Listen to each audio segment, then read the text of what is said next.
of all the worst lightning I had, this is the best I got. Bonus, you have my mess on the bed. Yeah, I can be messy sometimes.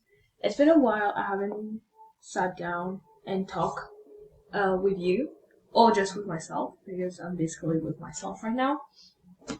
And it's done.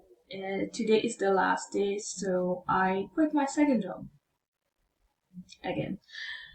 Again. So I didn't quit my second job again. I've made a video previously where I quit my tech job and I quit. So I had two jobs. I've been saying that for a very long time, and today I quit the second one, and I'm very sad about it because it's a great company and everyone looking for jobs, especially remote jobs. I'll leave a link down below so you can apply, and it's just awesome. You it gives you the time. When I was a student, it gave me the time to study because sometimes it's really really busy, but sometimes it's quiet, especially during the weekend. So I got time to study and check my notes. And it's an awesome team, and you get to the manager is very how do I say it? Very supportive. It's very supportive. But anyway, the video is about like how to afford to live a life when you're on a low budget because I'm just uh, like I used to have two jobs, so I had two streams of income, and now I have just one. and and as you might see on my social media, so I've been to a couple festivals, I'm eating out, I'm going out. So how do I afford that, and how do you afford that when you're a student? Because let's face it, students are broke. So how do you do that? And I'm going to take into consideration my salary or my wage when I was in college. So it was around counting. So we take into consideration when I was in Ontario, it was 14.5%,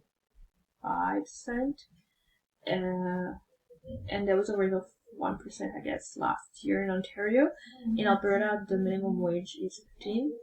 So I will take that into consideration. And wrapping up, I guess it's like 1,000 per month. Sorry, I'm just trying to upload a video. It's giving me lots of trouble, so I hope it works. I'm using Vimo. That's another story. Anyway, I'm not going to do right now. So how do I do that? So and I would take it.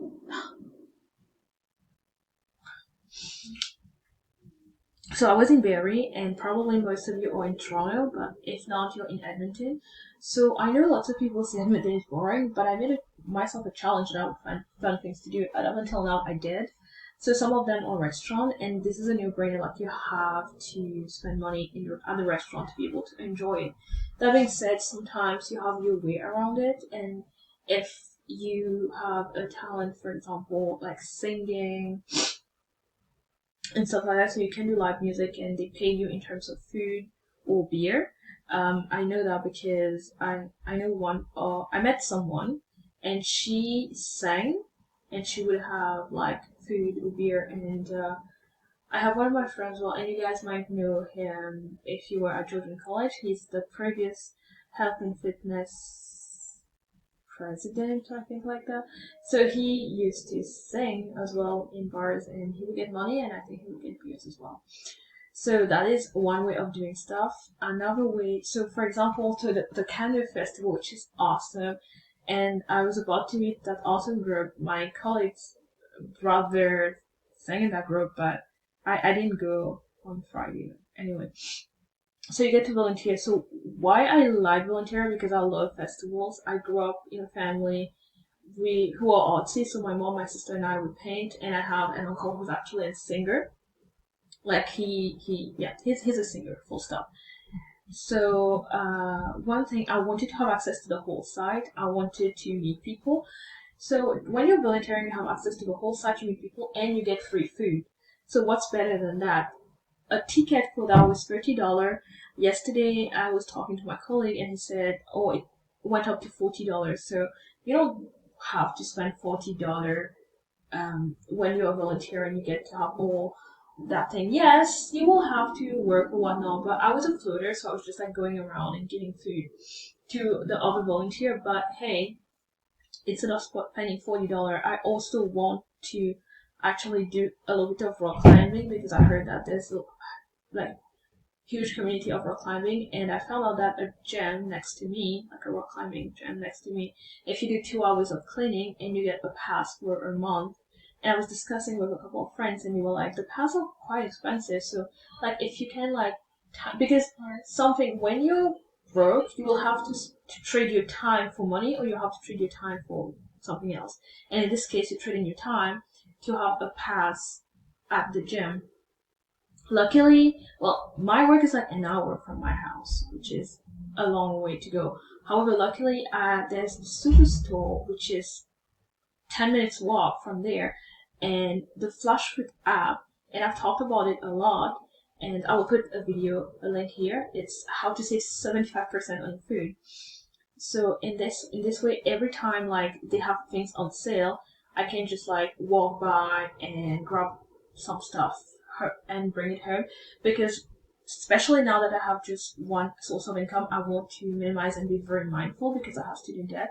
So I'm making myself another challenge to spend $50 per month on my grocery.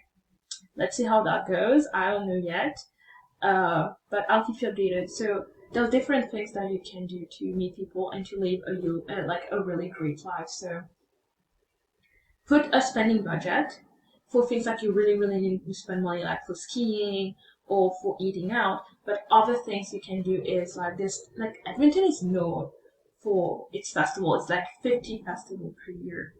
So in terms of festival, in terms of meeting people, so you have all these kinds of things that you can do, which are free, or you can volunteer or trade your time to have like some kind of deep pass or whatnot. So that's my tips and tricks for now. If you have any, if you're a traveler, if there are things that you want to share that you learned, please leave that in the comment down below.